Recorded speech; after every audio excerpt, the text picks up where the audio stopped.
प्रामाणिक शेतकरी. एका गावात रामू नावाचा एक गरीब पण प्रामाणिक शेतकरी राहत होता. तो रोज मेहनत करून आपल्या छोट्या शेतात काम करत असे. जरी त्याच्याकडे फार पैसे नव्हते तरी तो कधीही खोटं बोलत नसे आणि दुसऱ्याचं नुकसान करत नसे.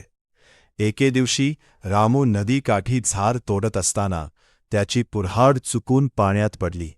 तो खूप दुःखी झाला, कारण तीच त्याची उपजीविकेची एकमेव साधन होती. तो नदीकाठी बसून रडू लागला.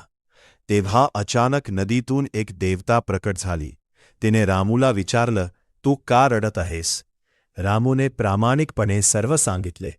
देवतेने पाण्यात डुबकी मारली आणि एक सोन्याची कुऱ्हाड आणली.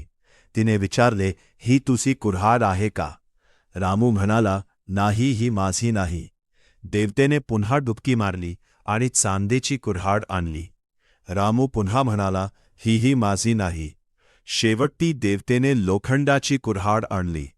रामू आनंदाने म्हणाला, हो, हीच माझी कुऱ्हाड आहे. रामूच्या प्रामाणिकपणाने देवता खूप खुश झाली.